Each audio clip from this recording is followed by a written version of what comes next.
versión occidental que dice que no hubo daños que se causaran aparentemente, y la otra misma versión también occidental que dice que muchas embajadas de países como Portugal, por ejemplo, y otras más de Europa se están quejando pues de que el ataque de Rusia causó daños menores en sus embajadas producto de los incendios en la ciudad. Entonces, bueno, ¿pasó o no pasó? Pues claro que sucedió y los medios pues ya están llenos de titulares en estos momentos, por cierto, hablando de las víctimas, porque sí los hubo, hablando de los daños, hablando de la tragedia, porque fue un ataque devastador, esa es la realidad. Pero la pregunta, amigos, es, ¿dónde estaba esa misma indignación ayer cuando Ucrania, con apoyo de la OTAN, con misiles ATAC-MS de fabricación estadounidenses, con misiles Storm Shadow de Reino Unido, estaba bombardeando Rusia con misiles de largo alcance, provocando precisamente una respuesta? Ahí nadie dijo nada, porque lo que se esperaba era la reacción, no anunciar cuál fue la acción. Y ahora la pregunta clave, pues es ¿hasta dónde va a llegar esto? Porque evidentemente no es la respuesta que la OTAN se esperaba, pero al final, pues la respuesta ya pasó. Hubo este arsenal que se usó, así que vamos a ver qué fue lo que sucedió en Kiev esta madrugada y empecemos pues con los hechos tal cual como sucedieron, más allá de la propaganda que hoy nos quieren vender, y es que esta madrugada pues Rusia lanzó varios misiles balísticos Iskander contra la capital ucraniana. Por cierto, amigos, ¿se acuerdan que ayer precisamente por la mañana decíamos que Rusia no iba a optar por usar el Oreshnik, que seguramente ya habían entendido que usar el Oreshnik era caer en la trampa de la OTAN de usar esta arma cuando todos los satélites de la OTAN en estos momentos seguramente están apuntando hacia Rusia para analizar las capacidades de esta arma que la OTAN desconoce, para saber a qué se enfrenta, cuáles son los retos, cómo manejar esa amenaza. Y bueno, pues finalmente ocurrió y hoy ya estamos viendo cómo lo que decíamos ayer no iba a utilizar misiles Iskander, sino que seguramente iba a usar misiles Kinzhal o misiles balísticos de los que Rusia dispone, y finalmente sin usar esta nueva tecnología. Fue lo que decíamos, utiliza los Iskander en lugar de los Oreshnik para atacar la capital de Ucrania, que es Kiev. ¿Cuál fue el resultado de esto? Pues se habla ya de al menos un muerto, se habla de 2 heridos, se habla de daños significativos en más de 600 edificios residenciales, dicen las fuentes occidentales, al mismo tiempo que las fuentes occidentales también están diciendo que Ucrania logró parar efectivamente todos los ataques. Y por otro lado dice que también hay escuelas y hospitales y lugares históricos como la iglesia de San Nicolás que quedaron en llamas. Entonces, bueno, estas dos versiones se contraponen totalmente. Por un lado dicen que lo pararon y por el otro dicen que Kiev amaneció completamente en llamas. Ya se habla también de cómo las embajadas de varias ciudades están reclamando precisamente por los daños que les causó también a ellos este contraataque ruso. Y claro, pues los medios ya están pintando esto como una agresión injustificada del Kremlin que hay que condenar en la comunidad internacional. Amigos, pero apenas ayer, repito, nosotros estábamos hablando de lo que parece que los medios hoy no quieren hablar, de por qué está esta reacción, cuál es la estrategia de Zelensky antes de que termine la administración de Biden, negándose a entablar conversaciones de paz y usando misiles de largo alcance como los Storm Shadow y los ATAC-MS para atacar zonas estratégicas de Rusia que sabe que va a provocar una escalada. Miren, hay que ser claros. Esto no pasó porque sí. No tienen ni bien 24 horas que Ucrania había lanzado este ataque directo contra una de las refinerías más importantes que tiene Rusia. Hay que acordarse que ayer utilizaron estos ATAC-MS de fabricación estadounidense, que para usarlos no solamente necesita la autorización de Washington, de la administración de Biden, sino que también necesita que le dé coordenadas, y se las dieron. Usaron también misiles Storm Shadow de fabricación británica, y fue un ataque que pues fue serio. Fue una provocación que escaló de manera pues escandalosa. Estaba diseñada pues para eso, para presionar a Rusia a que lanzara los Oreshnik. Y parece que ayer Zelensky estaba muy contento, decíamos precisamente ayer, con la capota roja del toro, diciéndole a Rusia, ven aquí, apunta a Kiev, lanza el Oreshnik para que mis jefes de la OTAN vean cómo funciona. ¿Qué busca Ucrania? O más bien, ¿qué es lo que espera la OTAN con este ataque? Porque yo creo, amigos, que aquí es donde las cosas ya se están poniendo bastante tensas. Si vemos sobre todo cómo este ataque de Ucrania fue solamente, pues no un símbolo estratégico, sino cómo también golpeó infraestructura crítica apenas ayer en Rostov, que es una de las refinerías más importantes de la economía rusa. Y esto, pues, caldeó los ánimos. Lo que buscaba evidentemente era provocar esto. No le iba a mandar una tarjeta navideña con un rompope, ¿verdad? Pero claro, lo que quería Zelensky, pues no era, por eso se quejan, no era esta respuesta con misiles Iskander. Lo que querían era que se lanzaran los Oreshnik. ¿Por qué? Bueno, pues muy simple, porque Occidente necesita esa información. Necesitan analizar cuál es su trayectoria, cuál es su verdadera velocidad, cuáles son sus capacidades para poder desarrollar contramedidas. Si no, pues están a ciegas. De otra forma, amigos, pues lo que estamos viendo aquí ya más que claro con esta nota que hoy vemos es que, digo, nada que no supiéramos, ¿verdad?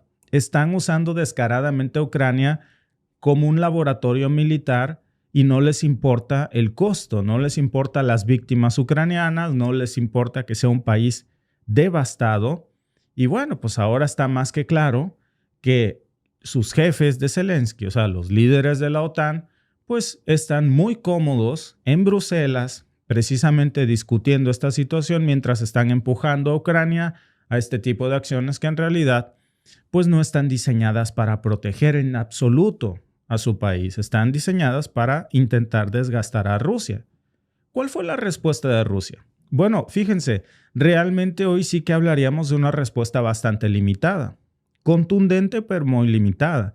Lo más interesante, amigos, de este ataque de anoche no es el daño que causó, es la moderación que vimos del Kremlin, porque seamos honestos, en situaciones normales lo que se hubiera esperado después de este ataque de anoche de Ucrania, pues era que el Kremlin lanzara una verdadera lluvia de misiles, un fuego sobre Kiev y sobre varios puntos. Sobre todo porque pues después de que recibieran este ataque en Rostov, pues si vemos la respuesta de hoy es demasiado desproporcionada.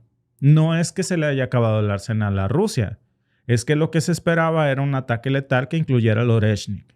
Pero Rusia, pues vemos que no muerde el anzuelo y en lugar de eso pues optan por estos misiles que ya tienen, los Iskander. Decíamos ayer, como que 2 por 2 son 4, que esto va a pasar, que son los que van a mandar. Armas efectivas, pues sí, efectivas pero convencionales. Y esto está mandando un mensaje muy claro. Rusia no está jugando según las reglas que quiere poner la OTAN. No van a revelar sus cartas antes de tiempo, porque el Oreshnik es una amenaza que hoy tiene en jaque a la OTAN, no a Ucrania. Para poner en jaque a Ucrania no necesitan el Oreshnik. Esa fue una advertencia para la OTAN. Y bueno, pues eso es lo que estamos viendo hoy aquí, después de que vemos esta derrota estratégica porque no muerden el anzuelo y hay ya un doble estándar, por cierto, mediático.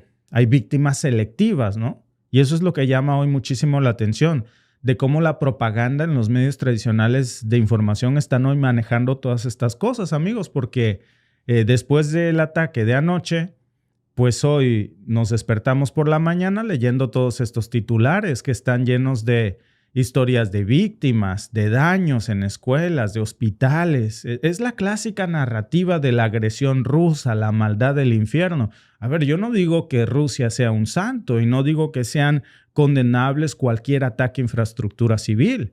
Por supuesto que lo es. La pregunta, amigos, es ¿por qué esos medios tradicionales de información no reportaban lo mismo apenas ayer?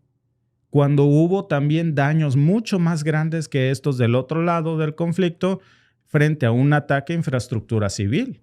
¿Qué pasó ayer Cuando Ucrania lanzaba un ataque con casi 100 drones y misiles ATACMS y misiles Storm Shadow en suelo ruso. Miren, silencio absoluto.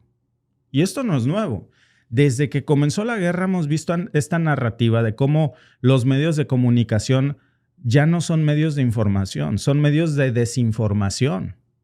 Utilizan, manipulan la narrativa, utilizan a las víctimas de Ucrania para eso, para victimizar a Zelensky, no para condenar la muerte de civiles inocentes, sino para ser héroes y santos.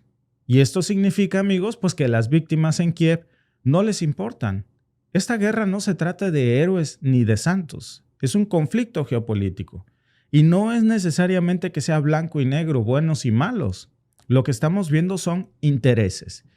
Y lo que estamos viendo también, pues es que cada vida perdida, pues debería de ser una tragedia. No importa de qué lado es, no importa si es una vida ucraniana o si es una vida rusa. Igual de condenable fueron los ataques de ayer de Zelensky, indiscriminados, que los que vimos hoy en la mañana, por ejemplo, si hubiera piso parejo, en la narrativa o en la información mediática. Pero no es así. Vemos cómo se ignora el contexto de que ayer decíamos por la mañana, antes de que ocurriera este ataque, ¿a qué le tira Zelensky cuando está lanzando ATACMS y Storm Shadows a infraestructuras civiles rusas que muchos caen precisamente en zonas civiles? Pues sabe que se le va a venir una respuesta. No creo que espere una carta de felicitación. Y por supuesto que Zelensky no actúa solo. Esta provocación, pues es ordenada. Le dieron esta orden y aquí hay que ver cuál es el rol de la administración de Biden, cuál es el rol de la OTAN, porque hay que ser muy sinceros. Zelensky no toma estas decisiones ni sola ni sin que se lo autoricen. De entrada porque los ATACMS y los Storm Shadow no funcionan sin las coordenadas que le dé previamente Occidente. Y se los entregó en manos la administración de Biden, se los entregó en manos Zelensky y Reino Unido, con instrucciones muy precisas de cómo y dónde los va a usar y cuándo los va a usar. Entonces, ese no es un apoyo defensivo. Eso es usar a su país como la capota roja para atraer al toro. Y aquí está el verdadero problema, amigos, porque esta estrategia pues no está diseñada para que Ucrania gane la guerra, eso entendámoslo. Está diseñada para que se prolongue lo más que se pueda. El papel de Zelensky aquí no es ganar la guerra, eso es imposible para él en estas circunstancias. Ni siquiera lo aceptan en la OTAN. El papel de Zelensky es hacer que esta guerra dure lo más pronto posible, así desaparezca Ucrania. Y cada día que pasa, pues la OTAN apuesta a que Rusia gaste recursos, a que Occidente pruebe sus nuevas armas en el campo de batalla, a que vea qué barajas tiene Rusia, y mientras esto pasa, pues Ucrania paga el precio. ¿Cómo? Con sus ciudades, con su gente, cada vez con más refugiados, cada vez con más reclutados, cada vez con menos sobrevivientes en el frente. Y esto significa ya un desastre verdadero para el futuro de Ucrania. Lo que vimos ayer en la noche en Kiev, lo que vimos ayer en Rostov en el día, pues fueron precisamente piezas que se conectan, que tenían esta intención. Y la OTAN está moviendo sus fichas y Rusia también está anticipando los movimientos de la OTAN. Y en medio de este choque de trenes, pues no nos engañemos. Aquí lo que queda en medio son los ucranianos, no Zelensky. Zelensky está muy seguro, a él no le va a pasar nada en estos momentos. La pregunta es, ¿hasta qué o hasta dónde está dispuesto Zelensky a llegar para pues pagarle los favores que les debe a la OTAN y seguir haciendo negocios a costa de su país? Entonces, lo de hoy en Kiev, amigos, no fue solamente un ataque más. Fue una respuesta, eso hay que entenderlo. Una respuesta a una provocación que ayer platicábamos en la mañana. La autorización de misiles de largo alcance ATACMS ha sido un grande y grave error. ¿Saben? En palabras de Trump antier dijo, ¿saben cómo calificó Trump esto? Como una estupidez de Biden. Así lo calificó Donald Trump, el nuevo presidente de los Estados Unidos. Y lo que vimos ayer pues fue eso también. Y es que mientras esto pasa, por cierto, porque es muy fácil perderse en esta nota, y los medios occidentales no nos están hablando de esta otra. Mientras eso pasaba en la noche, Rusia también estaba tomando muchas zonas de Ucrania. Amigos, hablamos de Kurakovo, hablamos de Selenovka, hablamos de Nueva Comar. Todas esas zonas ya no son más territorio ucraniano desde anoche. Desde anoche, Ucrania ya perdió todo el control de esas zonas y ahora Rusia las ha reivindicado como suyos y seguramente van a ser ya parte del país, parte de la Federación Rusa cuando este conflicto se acabe. Y bueno, pues ¿qué hicieron los ucranianos? Pues nada, salieron corriendo porque claro, los están dejando sin defensa porque Zelensky está ordenando que todo se vaya a Kursk y está dejando lo poco que tiene pues sin armas, sin parque, pues a su defensa para que pueda contraatacar. De eso vamos a hablar precisamente después de una breve pausa, así que no se vayan porque estas 3 zonas acaban de pasar a ser desde anoche ya formalmente parte de la Federación Rusa en la próxima negociación de paz.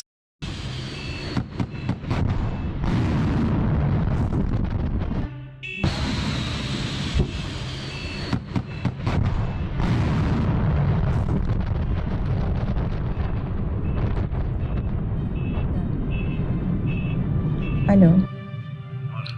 Да, у меня брифинг. Повезло, что удар баллистическими ракетами, о чем вы предписали говорить, Да, хорошо, спасибо.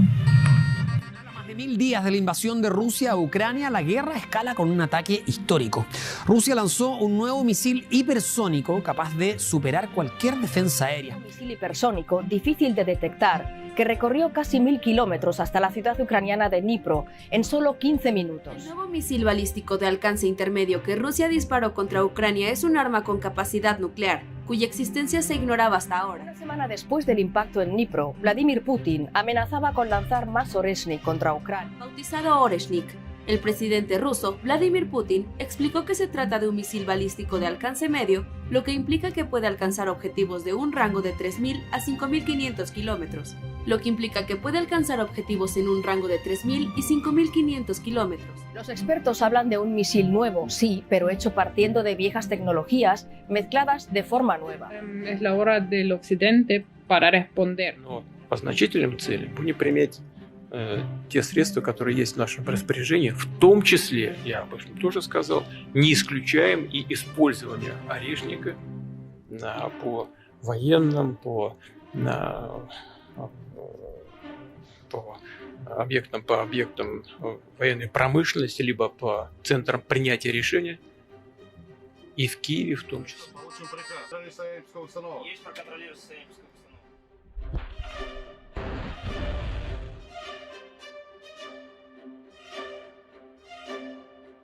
El misil balístico que impactó esta semana en la ciudad ucraniana de Dnipro fue el más potente lanzado hasta ahora por Rusia, un tipo de arma normalmente diseñada para transportar cabezas nucleares. El presidente ruso Vladimir Putin ordenó el viernes iniciar la producción en serie del misil hipersónico Oreshnik, después de que el ejército ruso lo usara para bombardear la ciudad ucraniana de Dnipro. La OTAN celebrará. Amigos, ya estamos de regreso. Muchas gracias por comentar. Estamos leyendo en estos intermedios todos sus comentarios para poder retomar nuestras conversaciones con su punto de vista.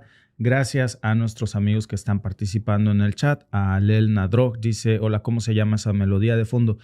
No lo sé, amigo, porque la utilizan nuestros editores. Ya me la han preguntado mucha.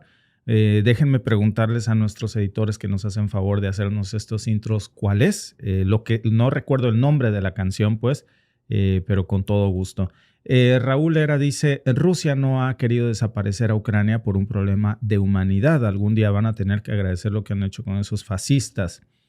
Dice nuestro amigo Tony Sánchez, todos deberíamos hacer nuestro búnker y guardar nuestras raciones. Bueno, ¿saben qué? Lo que dice Tony Sánchez, no hemos hablado de esto, pero Rusia está construyendo pequeños búnkeres antinucleares, pues en caso de una bomba pues nuclear, de un ataque nuclear, y se los está dando a los ciudadanos rusos que habitan en las fronteras con Ucrania o con la OTAN, como por ejemplo Polonia. Bastante escalofriante. Parecen contenedores de tren y se los está ya fabricando en masa Rusia para todas estas zonas. ¿Qué nos habla? Que el riesgo de una confrontación nuclear es evidente, sobre todo en estas zonas colindantes de Rusia con la OTAN y con Ucrania. Bueno, amigos, miren, sin más rodeos vamos a hablar de esto que pasó anoche, porque resulta que Kurakovo ya no es desde estos momentos parte de Ucrania. El grupo Vostok ya arrasó esta noche con las líneas defensivas de Kurakovo y Kurakovo oficialmente pues ya cayó, ya fue, ya se colapsaron todas las defensas ucranianas y punto. Lo que quedaba, lo poco que quedaba de las defensas de la OTAN en esa ciudad, a partir de hoy ya no existen.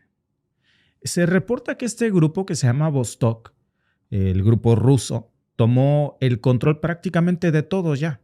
Y lo poco que queda del ejército de Zelensky ahí, pues está huyendo. O no sabemos si se está replegando como puede en alguna posición, pero demasiado mermado porque ya han destruido sus capacidades del frente. Amigos, esto no nos lo están diciendo los medios de comunicación hoy. Se está hablando de esto. Digo que no es menor. Pero yo creo que esta es una reacción. A ver, esta es una respuesta al ataque que vimos ayer en la refinería rusa de Ucrania. Esto no es una respuesta. Esto es el avance del frente del que hoy nos está hablando y que es brutal, porque hablamos de 3 zonas completitas que Rusia ha reivindicado y que ya no son más territorio ucraniano. Oficialmente lo es, pero una vez que se acabe este conflicto, Rusia va a decir bajo la ley de lo caído, lo que es mío es mío. Y los territorios que están en el control de Rusia en estos momentos se quedan de parte de la Federación Rusa en adelante. Seguramente así va a ser. Y esto no solamente por eso es una victoria más para Rusia, sino que fue un golpe muy devastador de grandes regiones que se tomaron en una sola noche. Hablamos de líneas defensivas de Ucrania que colapsaron ya por completo. Ya no hay básicamente a este punto nada que puedan hacer al respecto. Nada más que hay que tener mucho cuidado aquí, porque este avance pues no solamente cambia toda la situación del frente ruso en el Donetsk, también ya nos está dejando muy claro, amigos, que el famoso contraataque que Kiev prometía en su disque plan de la victoria, pues era un mito. Y mientras vemos cómo los titulares de los medios occidentales, sobre todo de los grandes medios de desinformación, como CNN y compañía, siguen hablando de una supuesta resistencia, pues en el terreno lo que no nos dicen que es este tipo de notas, pues es completamente diferente. Miren, ¿qué pasó en Kurakovo? Y cómo este apenas es el comienzo de algo mucho más grande. Bueno, Kurakovo era, para los que son nuevos por aquí en el podcast, ya habíamos hablado hace unas semanas de cómo Kurakovo era un punto clave de Ucrania. No solamente porque desde ahí pues Ucrania protegía la entrada hacia otras ciudades muy importantes del Donetsk, también porque su posición estratégica le servía mucho para frenar pues todos los avances rusos y que no fueran, digamos, sin control. Era, digamos, una especie de muro de contención contra el avance ruso. Bueno, pues ese muro se cayó. Servía, porque ahora ya está en manos del grupo Vostok. Es un grupo ruso. Hay varios reportes que ya están confirmando que las fuentes rusas, las fuerzas rusas, pues ya tomaron el control de los edificios residenciales, del hospital, del parque, prácticamente de toda la zona central de esta región. Ya solo quedan residencias aisladas en lo que era la zona industrial y también en las cercanías de lo que es la central térmica, que es una zona importante porque ya el hecho de que Rusia haya tomado la central térmica, pues imagínense, se habla ya de un control total. Esta zona ya está bajo el control ruso. Lo más interesante es que todo esto pues no solamente es un territorio más que haya ganado Rusia, sino la manera en la que lo ganaron. Porque muchos reportes nos están ya confirmando que las tropas ucranianas, fíjense, no solamente pues fueron derrotadas en combate, sino que muchas ni siquiera se quedaron ahí a esperar la llegada de las tropas rusas. Huyeron, abandonaron sus posiciones mucho antes de que llegaran las fuerzas rusas.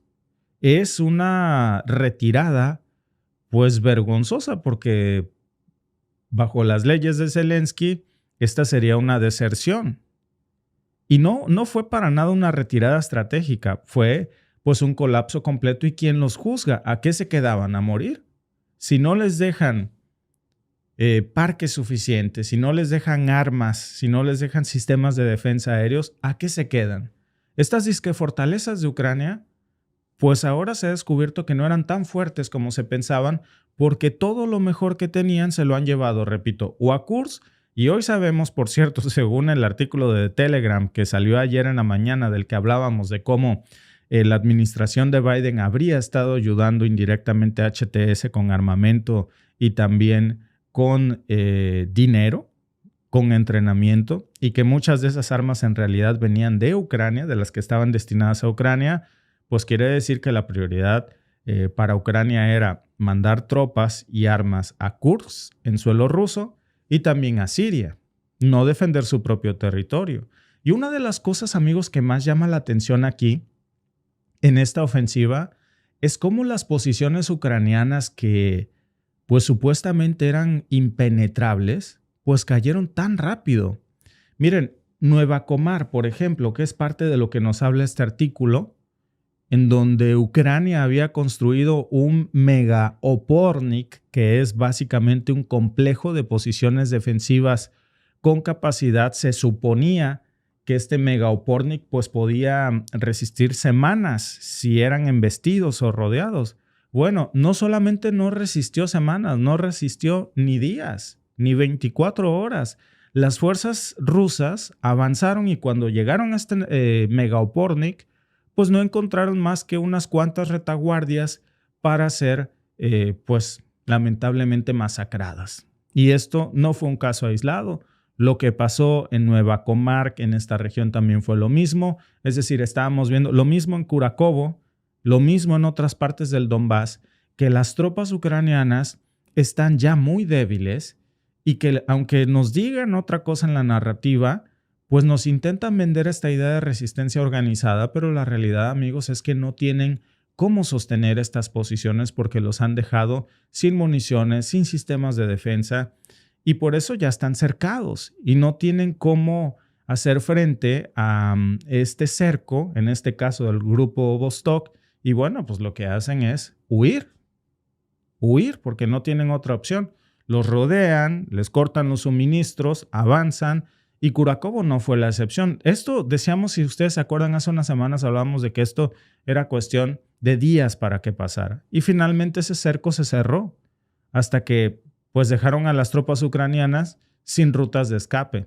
Como los ucranianos ya saben que esta es la estrategia rusa en el Donbass, pues aprovechan los últimos momentos antes de que el cerco se cierre para huir, porque si no quedan rodeados. Y ya vemos cómo ahora, a partir de aquí, las fuerzas rusas van a seguir avanzando hacia el oeste.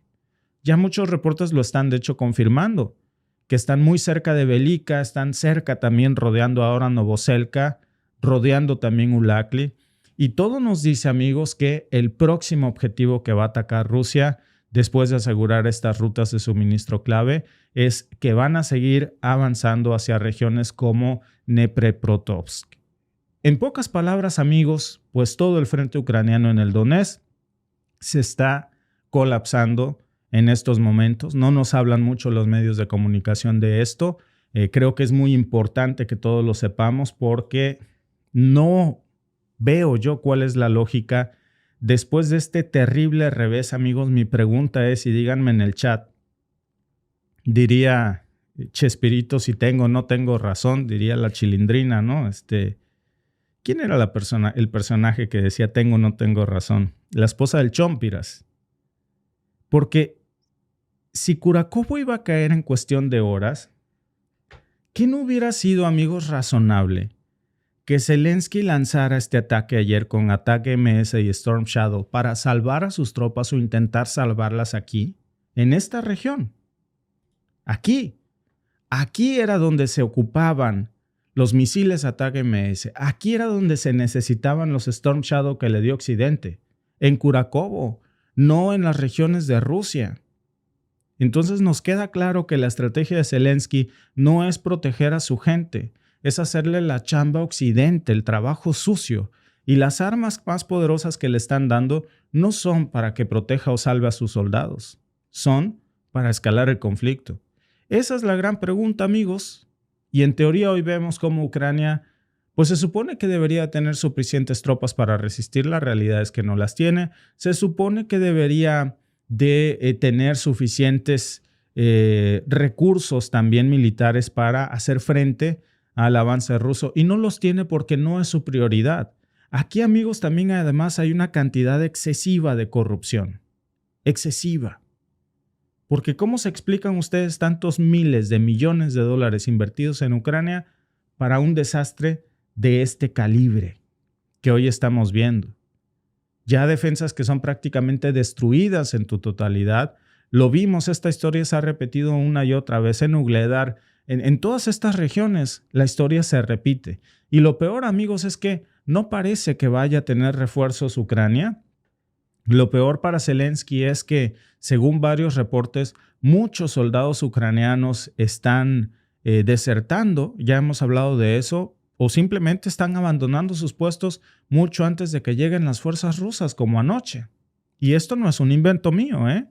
Hasta los propios medios occidentales, como el Washington Post, el New York Times, ya han empezado a reconocer pues que las tropas de Zelensky están llegando a su límite. El mismo Antony Blinken ha estado presionando muchísimo a Zelensky para que reduzca la edad de reclutamiento militar de 25 a 18 años. Hasta el periódico alemán Bild, por ejemplo, si ustedes recuerdan, publicó recientemente un artículo donde hablaba de cómo Ucrania no tenía ya suficientes tropas motivadas para poder sostener sus pocas líneas de defensas que les quedan en estos momentos. Y esto, amigos, no es solamente un problema de reclutas, es un problema de logística. ¿Se acuerdan que, y tan es así que miren, el mismo Antony Blinken, no sé si se acuerdan, que dijo hace unos días que el compromiso de Washington era que cada ucraniano tenga armas suficientes, pero para eso necesitan que haya ucranianos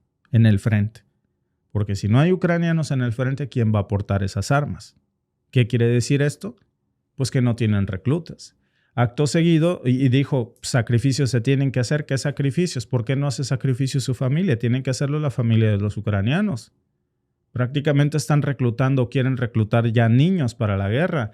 Están reduciendo la edad militar ahora. La propuesta de Blinken es de 25 a 18 años. Y cuando se les acabe, van por los de 16.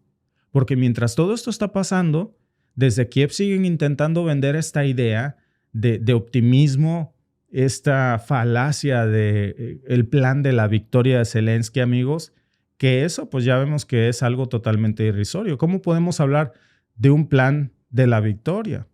Claro, esta narrativa pues es parte de ese doble estándar, ¿no?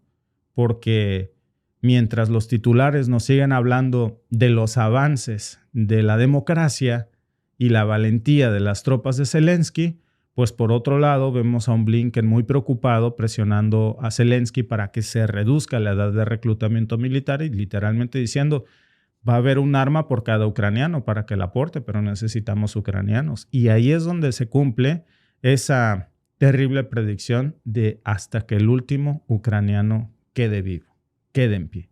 Y parece que eso es lo que estamos viendo aquí en Curacobo, amigos. Lamentablemente para Ucrania, muchos sacrificios se están haciendo a costa de los ucranianos y por intereses de una pequeña élite en la OTAN.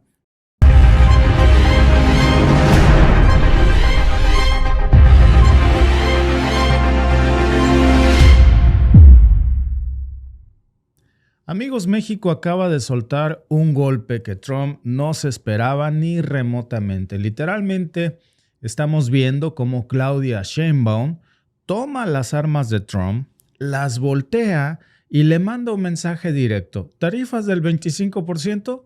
¿Qué te parece del 35%? Ni tú ni yo, para que nos vayamos entendiendo, ¿no? Lo que Sheinbaum está diciendo es si nos quieren jugar rudo, pues nosotros también sabemos cómo jugar rudo. ¿Qué hizo? Bueno, México pone aranceles a los textiles, pues del 35%, a los textiles importados. ¿De dónde? Pues de donde sea, aunque tiene una dedicatoria muy en específico, pero aún así sí que estamos viendo cómo esto pues ya de nuevo está jugando el mismo juego que le gusta jugar a Trump. Gracias a nuestros amigos que nos siguen en Facebook, lamentablemente Facebook siempre haciendo de las suyas cuando queremos hablar de este tipo de temas, pues nos cancela el audio. Entonces, para nuestros amigos que nos siguen de Facebook, váyanse a YouTube porque parece que en Facebook es casi imposible, sobre todo porque hoy vamos a hablar de algo que parece que no le gusta en absoluto ahí a don Mark Zuckerberg, que es lo que estamos viendo hoy aquí. Pero miren, regresando a este tema de las tarifas, se trata de China. Pero no hay que equivocarnos porque esto también es un mensaje clarísimo para Donald Trump. Es más, en México, como siempre, tenemos un dicho para todos y el dicho aquí es, te digo Chana para que escuches Juana. Entonces, es un mensaje a Donald Trump. Es como si México le estuviera diciendo, ¿crees que tú eres el único que puede ser proteccionista? Bueno, pues mira, nosotros también sabemos cómo hacerlo de este lado de la frontera. Y aquí la cosa no solamente, amigos, es que China venda textiles. Esto está abriendo ya la puerta, o mejor dicho, la caja de Pandora para algo mucho más grande. Claudia Sheinbaum acaba de abrir la caja de Pandora. Miren, ¿qué pasaría si México comenzara a sancionar también a Estados Unidos y no solamente a los textiles chinos? Ya no estamos hablando de un símbolo de amistad entre dos países que tienen un tratado comercial, porque eso Trump ya nos está dejando claro que así como que amigos o socios que digamos, pues parece que no vamos a hacer. Y ya lo que Sheinbaum está diciendo es que estamos hablando de una guerra económica y créanme que México ahora sabemos que tiene mucho con qué responder. ¿Cuál es el otro lado de la moneda? Bueno, primero vamos a ver qué es lo que hizo ayer México con estas tarifas del 35%. Y claro, si vemos la nota decimos, bueno. Por cierto, parece ser que Shein y algunas plataformas como Temu van a dejar de funcionar en México hasta el 2026 o por lo menos en el tema de los textiles. Pero esta apenas es una calentadita. Es, te digo, Chana, para que escuches, Juana. Y ahora vamos a ver cómo el mensaje que le manda Donald Trump es, ahí te voy, manito. México impondrá aranceles temporales a una serie de confecciones e insumos textiles. Aumentamos al 35% el arancel a mercancías confeccionadas que vemos que tienen precios verdaderamente increíbles de bajos. Aumentamos 15% la importación de mercancías textiles para proteger a nuestra industria nacional y cerramos esta puerta de la cual están abusando. La medida se implementará de inmediato y estará vigente hasta el 22 de abril de 2026. Contempla 138 mercancías confeccionadas. Otra disposición extiende la lista de productos que no se beneficiarán de un programa gubernamental que promueve la industria orientada a la exportación y que permite importar insumos libres de impuestos siempre que se usen para confeccionar bienes finales. Unas 40 agencias de aduanas y empresas han abusado de este beneficio al importar mercancías que supuestamente eran insumos para fabricar otros productos, pero que acaban vendiéndose en el mercado local. 7 de ellas han sido sancionadas con el retiro de sus patentes. ¿Por qué la empresa mexicana va a estar en desventaja respecto a quien trae ese producto terminado? Es una puerta que vamos a cerrar. Los aranceles buscan frenar la importación de productos con precios muy bajos, que compiten deslealmente con sus equivalentes locales. La medida amplía una primera lista que se publicó en abril pasado. Esos son aranceles a fracciones específicas y no tienen dirigido a un país, sino la mercancía. Pueden ser diferentes países. Las disposiciones excluyen a los países con los que México mantiene acuerdos de libre comercio. El Producto Interno Bruto del sector ha disminuido a una tasa anual del 4,8% y en 2024 el empleo alcanzó su nivel más bajo en el ramo, con una pérdida de 79,000 empleos en los últimos años. Bueno, miren, cuidado con estas dos pistas que dice aquí el canciller Marcelo Ebrard. Dice, primero, esto no va dirigido a ningún país, puede ser a cualquiera.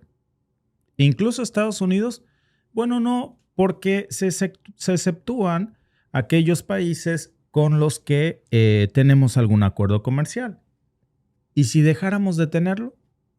Por ejemplo, se exceptúa Estados Unidos, por supuesto, porque en estos momentos con Estados Unidos mantenemos un acuerdo comercial. ¿Y si Trump lo rompe? Ese es el mensaje. Ahora, vamos a hablar de la narrativa de Trump precisamente, porque Trump lleva años diciendo que México abusa de Estados Unidos, que usamos el TEMEC para robarles empleos, que si somos un colador para China, pues estamos colando sus mercancías, que si nuestra mano de obra es barata, pues es injusta. Pero aquí la verdadera pregunta es, ¿y los abusos de Estados Unidos hacia México? ¿O nada más México es el que abusa? Todo mundo abusa de Estados Unidos, según Trump. Canadá, México, China.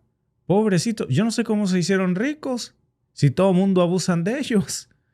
Porque créanme, amigos, no somos los únicos que sacamos ventaja en esta relación. No es como Trump lo vende.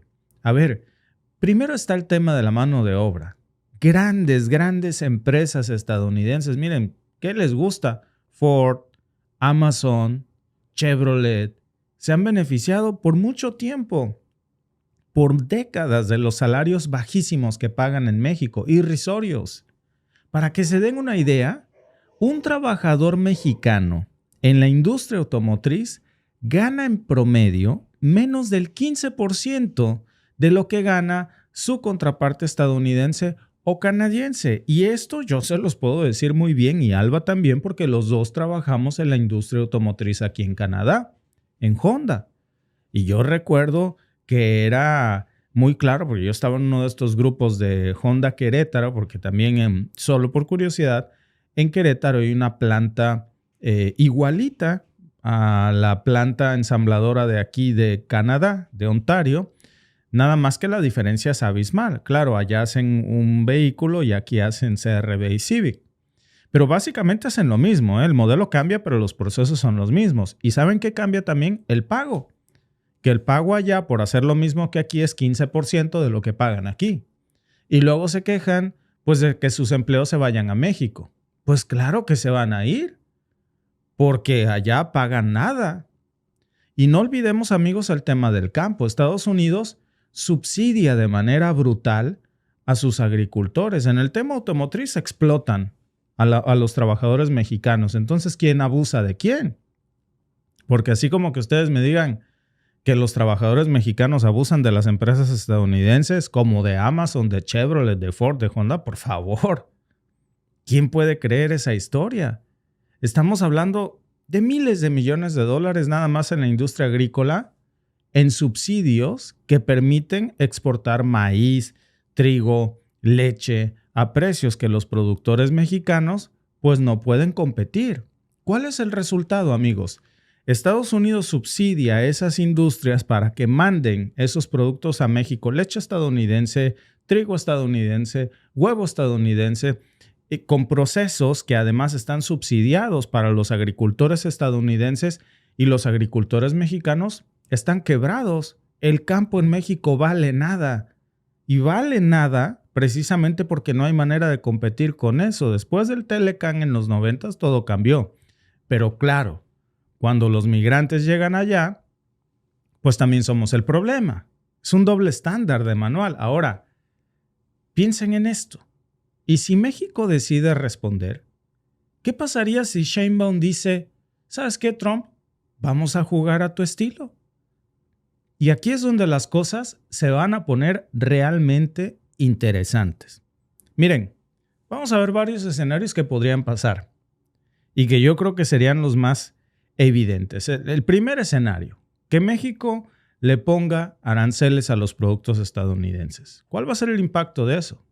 Pues va a ser brutal, porque para empezar, la industria automotriz pues se va a convertir en un caos. Muy pocas personas saben que las piezas de un coche cruzan la frontera de México a Estados Unidos hasta 8 veces, amigos, antes de convertirse en un producto terminado. 8 veces.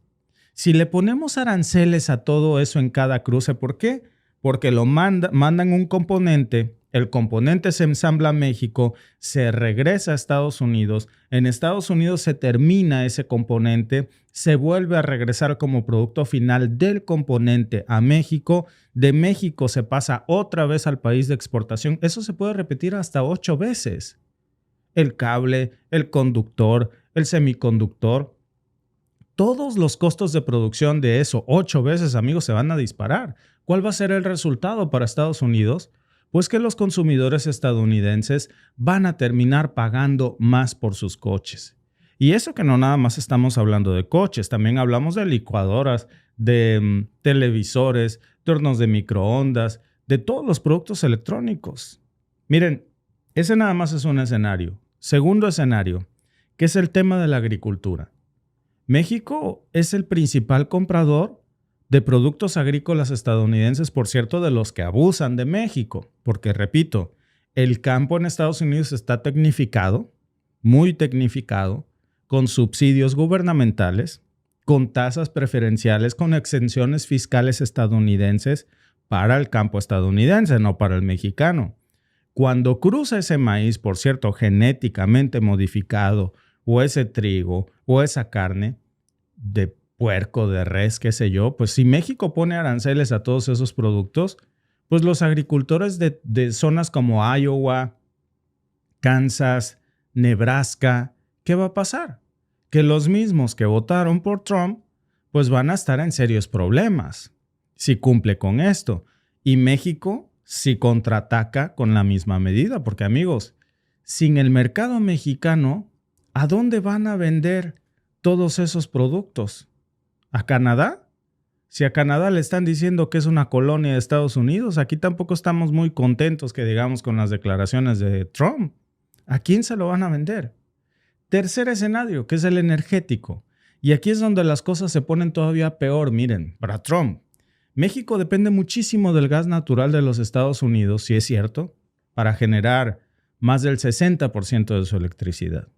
Mucha parte de ese gas viene de Texas, si es cierto. Pero si las tensiones suben, ¿saben qué va a pasar? México va a diversificar a sus proveedores. Bueno, si el gas estadounidense es caro, pues se lo voy a comprar a otro lado. Y a Estados Unidos, si algo sabemos por la guerra en Ucrania, es que le encanta vender gas al costo que sea, ya sea desbaratando gobiernos, iniciando guerras, qué sé yo. Imagínense a Sheinbaum cerrando tratos con Estados Unidos para abrir acuerdos comerciales y comprar ese gas, por ejemplo, a Canadá, o a China, a Asia, qué sé yo, a Rusia. ¿Qué les parece eso? ¿Cuál va a ser el resultado de todo esto? Pues Estados Unidos va a perder un cliente clave y su economía va a empezar a resentirlo.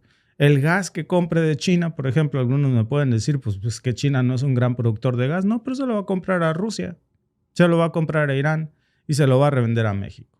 O directamente lo puede conseguir de ellos. Entonces, lo que estamos viendo aquí no es solamente, amigos, una cuestión de dólares. Es geopolítica pura. Y México hoy está diciendo que ya no va a aceptar amenazas ni abusos, ni de Trump, ni de nadie, porque eso de que nosotros abusamos de ellos, bueno, a mí me parece un poco de dudarlo. Y ahora lo que Sheinbaum está diciendo y lo que el canciller Marcelo Ebrard dice, pues si se trata de ser proteccionista, yo también voy a cuidar mi economía y me voy a aislar. Si tú me atacas, pues yo también sé cómo responder. Y aquí no se trata, amigos, solamente de textiles. Eso yo creo que lo tenemos que entender. Lo de ayer fue un mensaje muy claro. Lo de ayer está mostrando que México no se va a quedar como un jugador pasivo en la economía global. Y Trump, que quiere ser proteccionista, bueno, pues perfecto. Pero México también puede jugar esa carta. Y no solamente con China. Si también Estados Unidos toma esta opción, pues hay muchos otros países. Está Rusia, están los BRICS, está Brasil. Y ojo, porque esto apenas empieza. Este es el primer movimiento, amigos, en un juego que podría cambiar por completo toda la dinámica comercial que conocemos desde los 90. Entonces, si esto escala, seguramente vamos a estar viendo un cambio histórico. México podría comenzar seguramente a diversificar sus mercados, podría comenzar a cerrar tratos con los BRICS, que por cierto hace mucho que están buscando a México, que les encantaría tener a México entre socio de su alianza. Y ahora imagínense pues a un México aliado con Rusia, con China, con Brasil. No le va a gustar a Estados Unidos, pero si no nos dejan más opciones, ¿qué hacemos? ¿Sentarnos a llorar? No creo que sea una buena opción, sobre todo cuando el mundo está transitando cada vez más a un orden multipolar. Y entonces eso claro que nos va a forzar a abrir nuestra economía, pero también nos va a fortalecer en nuestra posición mundial. Entonces, al final del día, pues puede ser que hasta nos empujen a abrir más opciones comerciales en el mundo.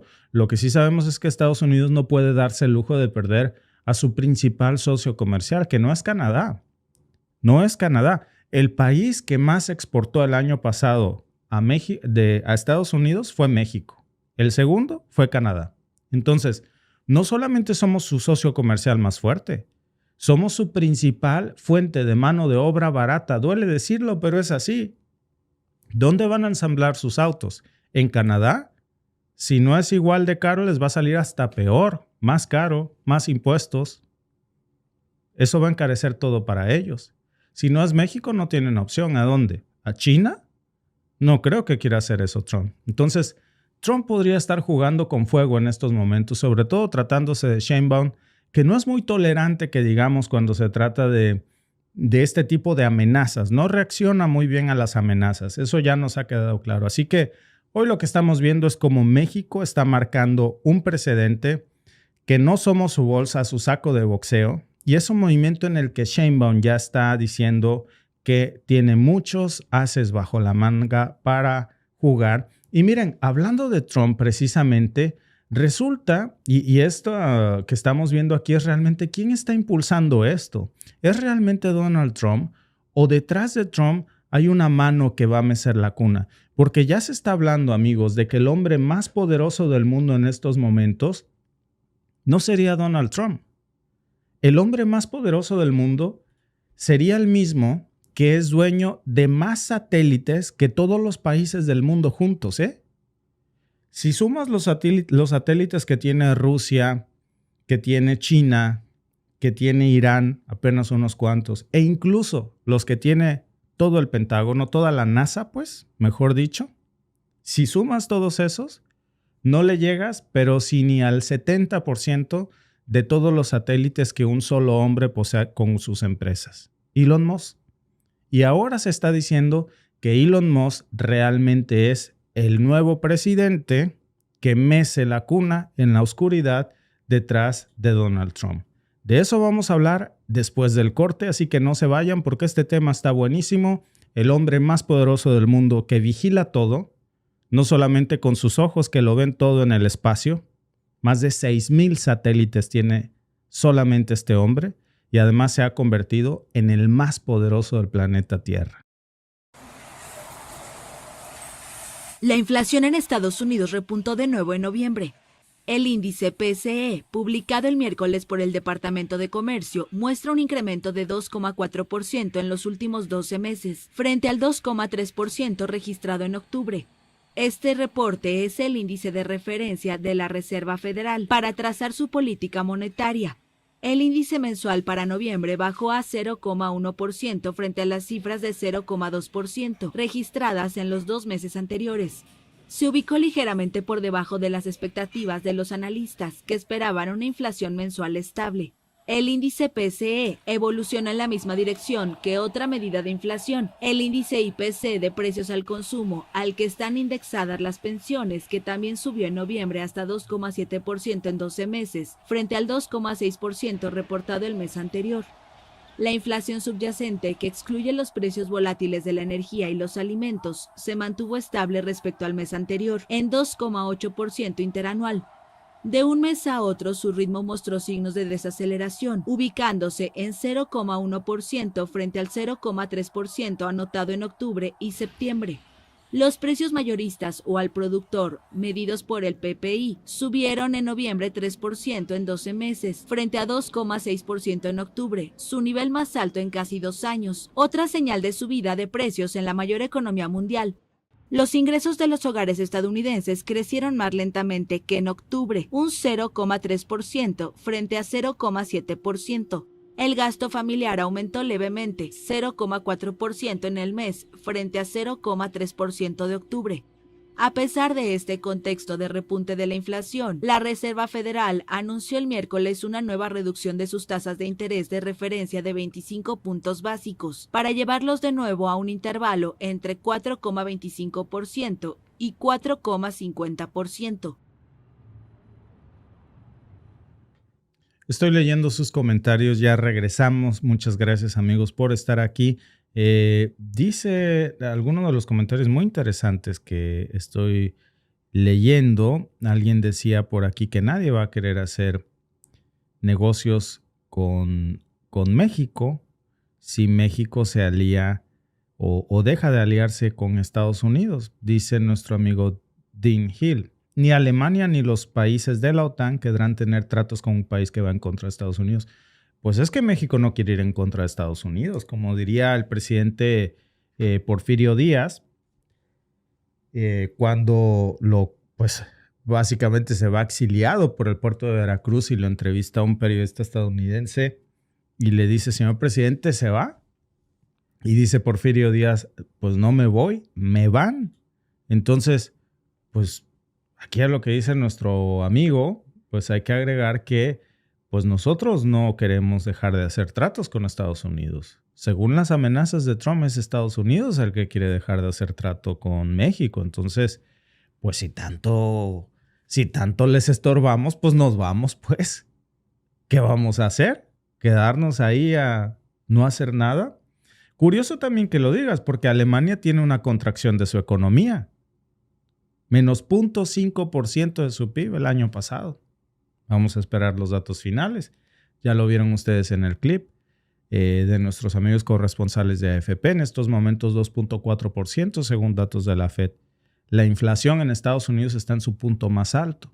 La inflación de México en estos momentos está en su punto más bajo, que sigue siendo un punto alto para México comparado con Estados Unidos. Se ubicó en el 4.55 en el último corte según en el INEGI, pero 4.55 es el punto más bajo inflacionario que México ha tenido en lo que va del año, mientras en Estados Unidos hay una tendencia a la alta. Entonces, no están en la mejor posibilidad de empeorar las cosas, sobre todo en los índices de precios para los Estados Unidos. Gracias a Rendón por tu superchat. Dice, no me llegan las notificaciones. No eres el único, amigo. Tú sabes que lidiamos en contra de la censura. Tenemos nuestro grupo de Telegram y ahí les avisamos precisamente cuando vamos a entrar en vivo para que pues puedan ustedes enterarse. Carlos Juárez dice, gracias por tu superchat. Los aranceles únicamente funcionan cuando el país que los impone produce lo que importa y le da mayor competitividad a la empresa de su país. Exactamente.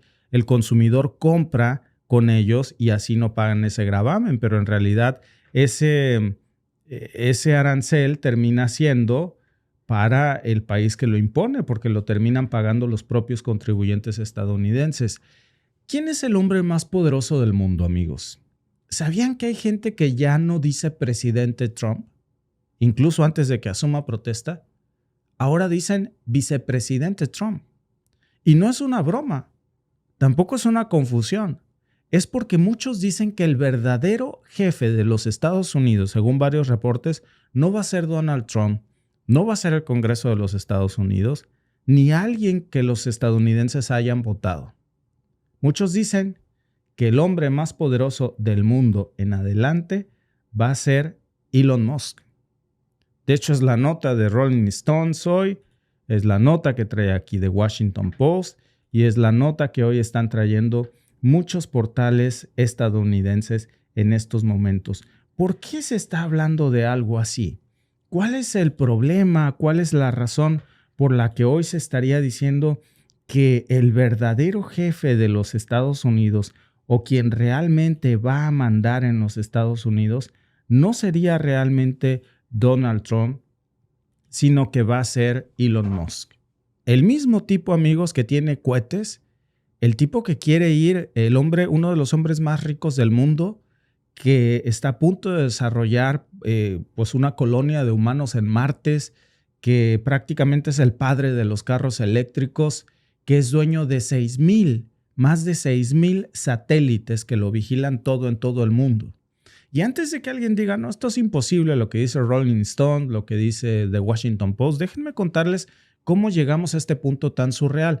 Resulta que además, todo esto sale con un reportaje que entre estos que les muestro aquí también lo saca Newsweek, en donde dice que hay legisladores estadounidenses que literalmente están llamando a Elon Musk señor presidente.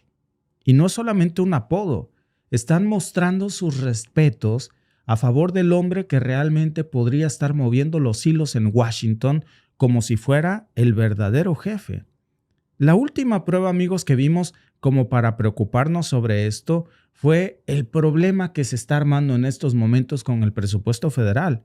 Trump estaba dispuesto a dejar pasar un proyecto de ley para evitar el cierre del gobierno en plena temporada navideña. Bueno, nada del otro mundo, ¿no? Pues Elon Musk dijo, no me gusta. ¿Y qué pasó? Trump mágicamente cambió de opinión y lo sabotearon.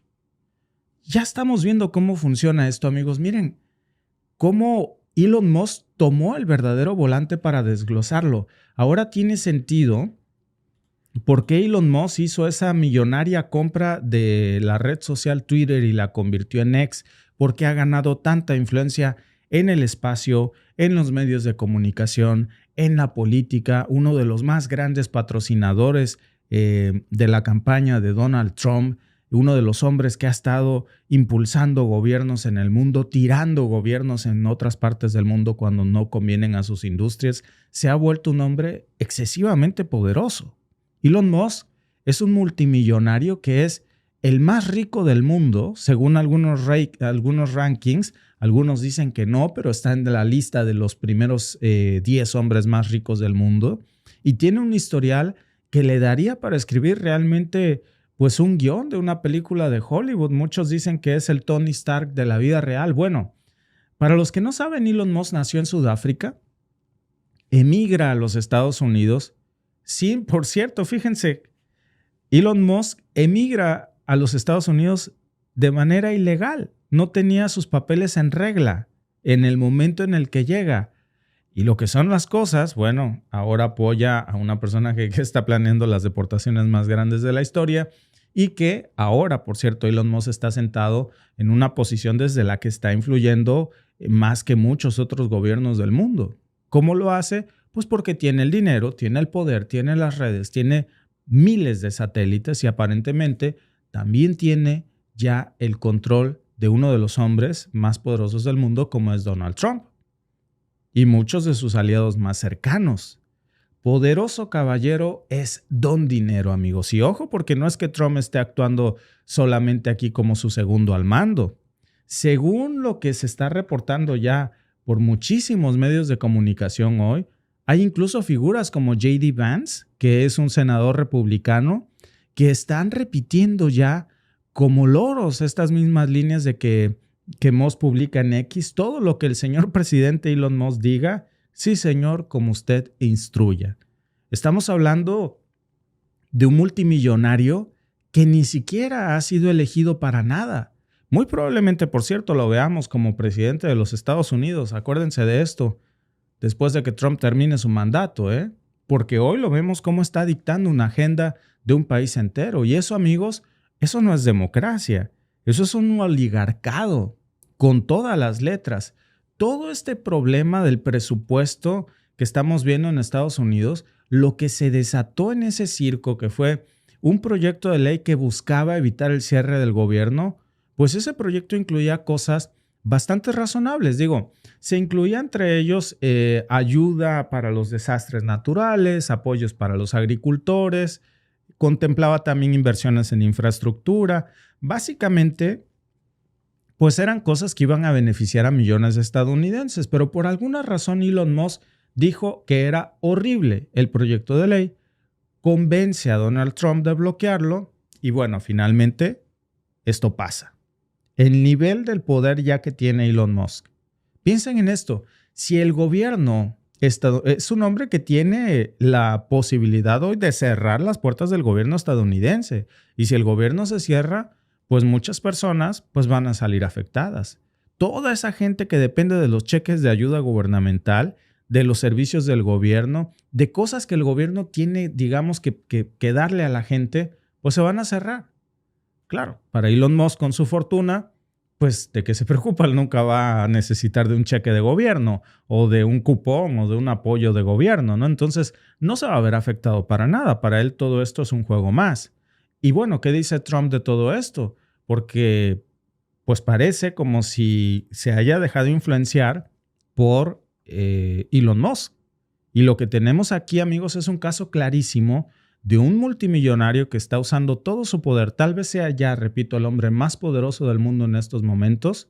Y no hay que olvidar que las empresas de Elon Musk, desde Tesla, pero sobre todo SpaceX, han recibido montones de dinero en apoyo federal, subsidios, contratos gubernamentales, beneficios fiscales, y todo eso viene del dinero público. Ahora, repito, sabemos que es el hombre que aglomera más satélites que todos los países del mundo. Tiene una red de inteligencia que superaría, basado en eso, incluso a los sistemas de inteligencia más avanzados de cualquier lugar del mundo, porque es el hombre que lo puede ver todo en cualquier rincón de la Tierra. Y ahora pues tiene esa plataforma también, que es la red social X. Desde ahí puede decir y esparcir una narrativa, un mensaje. Y bueno, como diría Bernie Sanders, pues ahora vivimos en una época en donde ya la política no la decide el pueblo, sino los ultra ricos. Y miren que no se equivocaba. Hay muchos estudios que dicen cómo esto está pasando. Incluso yo leí hace poco un estudio de Princeton en donde se hablaba de cómo estas decisiones políticas casi siempre benefician a las élites más poderosas y el resto de la población pues apenas tiene voz. Y ahora vemos cómo Elon Musk no solamente está influenciando demasiado al nuevo presidente de los Estados Unidos, sino que también está marcando una agenda. Y aquí viene lo más interesante, amigos. Todos sabemos que Trump tiene un ego muy grande, enorme. Es un tipo que no tan fácilmente va a soportar estar en segundo lugar de nada, ni en las encuestas, ni en la atención mediática, ni en nada. Pero por alguna extrañísima razón, ahora estamos viendo estas notas que son bastante raras, en donde parece que Elon Musk le está robando el show. Hay quienes incluso dicen que es cuestión de tiempo antes de que todos esos dos egos choquen como trenes y salgan peleados. Porque hay que ser honestos, ninguno de los dos va a querer ser el número 2 en nada por mucho tiempo. Entonces, mientras todo esto está pasando, los republicanos hoy están en un lío tremendo.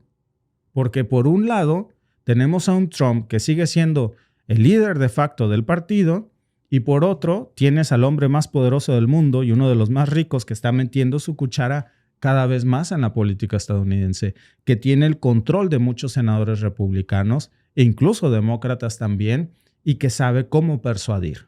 Y repito, poderoso caballeros don dinero. Es como ver un reality show en estos momentos la política estadounidense, que por cierto, ni bien ha tomado protesta Trump y ya hay muchísimo de qué hablar sobre esto, que está dando muchísimo de qué cortar aquí. Y entonces en estos momentos, pues cuando dejamos, y yo creo que es la reflexión que tenemos que hacer, que un multimillonario, una sola persona, sea el dueño de más satélites que todas las potencias mundiales, que sea la persona que controle la política estadounidense, que sea la persona que de alguna manera dirija una democracia de a mentiras, porque cuando nadie votó por él, pero es quien toma las decisiones, pues eso no es democracia. No importa lo que quiera la mayoría.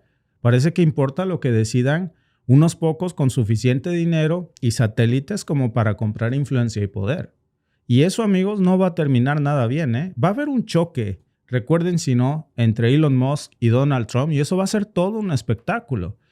Mientras ese espectáculo pasa, tomen sus palomitas, sentémonos a ver los fuegos artificiales, porque esto, amigos, apenas está comenzando, y eso que todavía ni siquiera toma protesta Donald Trump y ya hay tanto de qué hablar.